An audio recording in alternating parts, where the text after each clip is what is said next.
I sat before an old mirror, the faint light from a single flickering candle casting shadows on its glassy surface. In it, I saw not only my own face, but also strange figures, unlived possibilities, paths yet to be walked. Beyond the mirror, it seemed as though a forest whispered my name. The trees stretched upward in the darkness, exuding the scent of the unknown. I realized that true potential lies not in what I've already touched, but in the courage to step into the uncharted territory of the soul. And then a question echoed from the depths. Do you dare to become yourself? I want to begin with a simple yet powerful image. The mirror.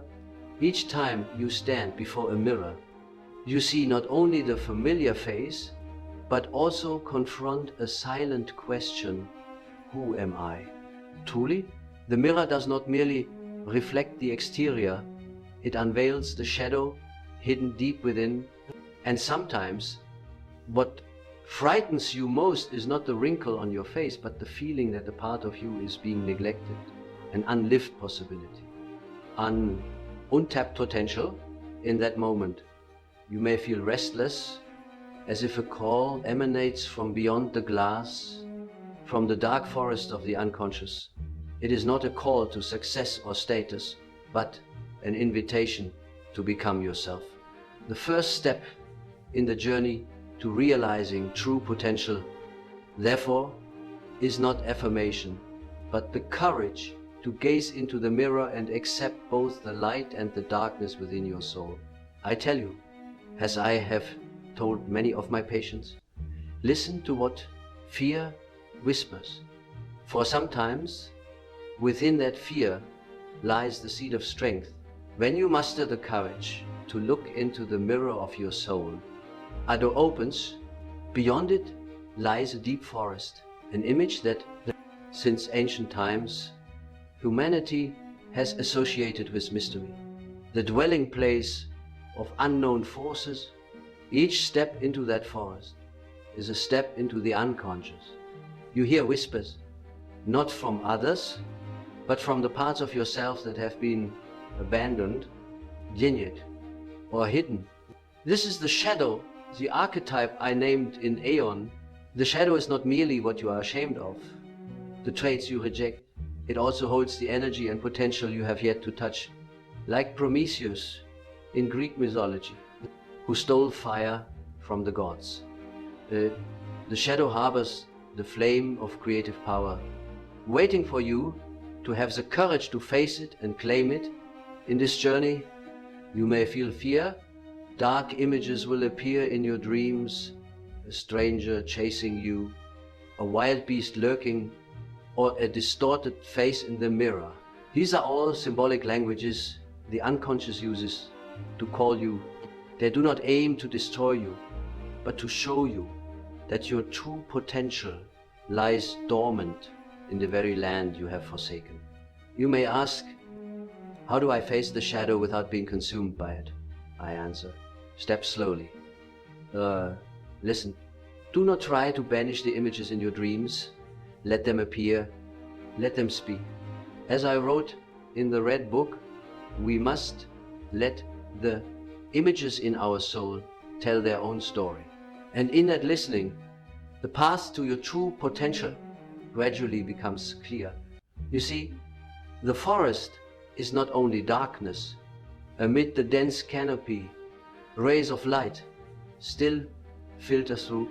There are signs that, if you dare to continue, you will find the light of the self waiting at the heart of the forest. As you venture deeper into the forest of the unconscious, where darkness becomes a companion, you will encounter another image, gentle yet unfamiliar. This is the Anima, if you are a man, or the Animus. If you are a woman, these are not strangers, but the forgotten parts of your soul. The opposing aspects waiting to be heard. The Anima often appears in dreams as a mysterious woman, sometimes a lover, sometimes a guide, sometimes a betrayer. The animus appears as a strong man, a stern teacher, or a prophet. These images are not mere illusions, but the language of the unconscious, the way your soul reminds you that to reach your true potential, you must learn to reconcile the masculine and feminine within yourself. As I wrote in the archetypes and the collective unconscious, no one becomes whole without encountering the opposing soul within. Only by daring to face the anima or animus can you transcend the narrow boundaries of the ego. You will see that your potential lies not only in ambition, reason, or control, but also in intuition, softness, and imagination.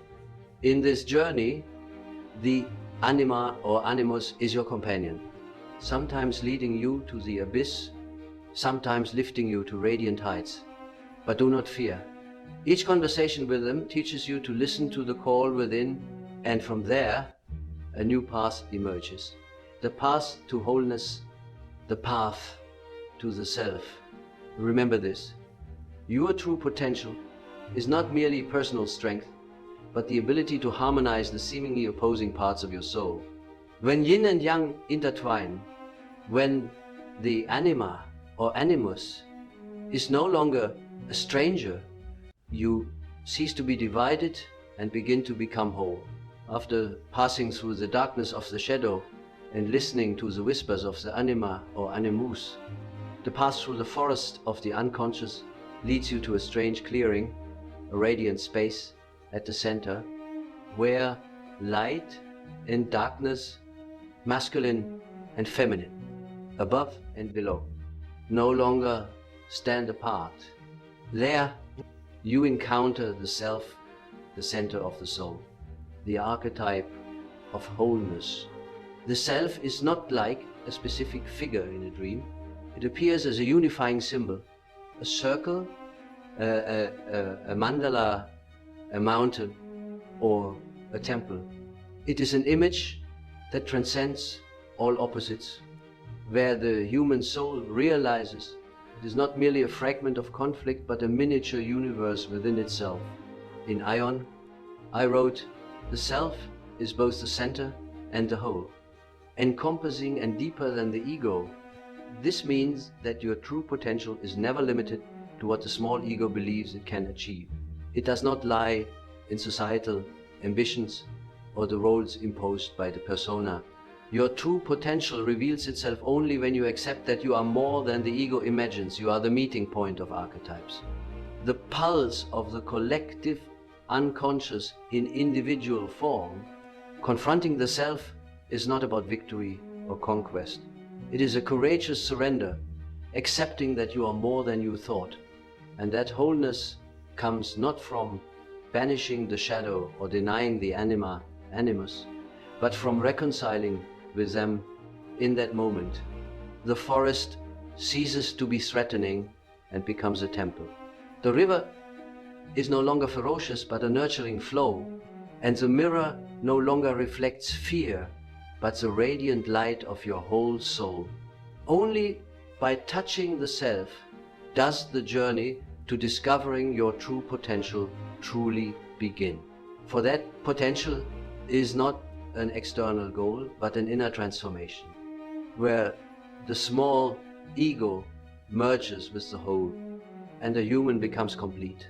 You have ventured deep into the forest of the unconscious, passed through the darkness of the shadow, listened to the whispers of the anima or animus, and faced the radiant center, the self. But the journey does not end there. For once you have touched the inner light, you must bring it back to everyday life, where challenges and pain persist, where the path must still be walked with the bare feet of a human. The light you bring back from encountering the self is not a dazzling brilliance, but a steady, smoldering flame that illuminates the dark moments of daily life. It helps you see conflicts with others reflect conflicts within yourself. Suppressed desires are the calls of the unintegrated shadow. Nighttime dreams are the soul's guiding map.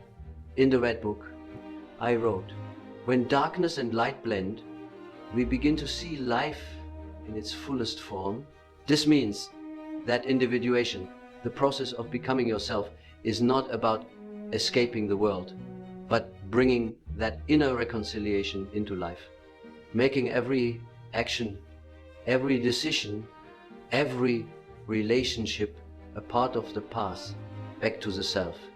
So, when you return from the forest, walk with new eyes. Keep a dream journal to listen to the unconscious each night. Let a moment of silence in your day become a meditative ritual, reminding you that the light still resides within your soul. And each morning, look into the mirror, not just to see your outer form, but to ask, today, which true potential within me will I live? That light never abandons you. It is you whole, profound, and eternal.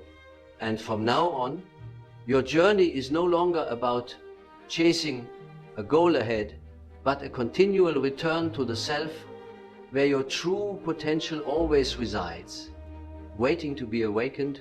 You may have thought that unlocking potential happens only in the inner realm, in dreams, in the darkness of the forest, in dialogues with the unconscious. But now you realize that light must be brought into the world to become action, to become tangible life. Individuation is not a solitary retreat into an ivory tower.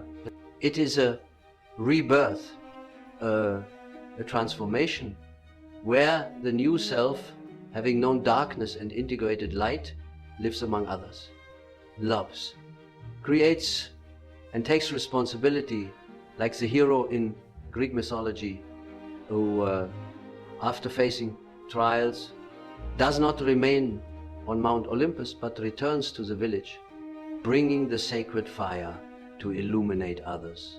Your true potential is the ability to shape the world, not through forceful power, but through the vibrant presence of a whole soul. When you love someone, the light of the self turns that love into a mirror, where both can see their darkness and light. When you work, that light transforms mundane tasks into a ritual, a part of the path. When you face suffering, that light does not erase pain, but reveals that within suffering lies the seed of rebirth. Remember, potential is not a peak to conquer, but an underground river always flowing within you, waiting to be channeled, waiting to take form in daily life. Only when you walk, speak, love, and create from that center, does your potential become a living truth, not just a dream. In Ion, I wrote, wholeness lies not in light or darkness alone, but in their reconciliation. This means your true potential is to live as a bridge between the inner and outer worlds, between myth and the mundane, and in every action. If you remember the center, the self, you are reborn, turning your life into a sacred path after passing through the dark alleys of the shadow, finding the light of the self and being reborn in action and daily life. The journey is not yet complete, for individuation, if confined to the individual, remains unfinished. Your true potential is not just for you. It is part of a greater flow, the collective unconscious. No human exists as an isolated island.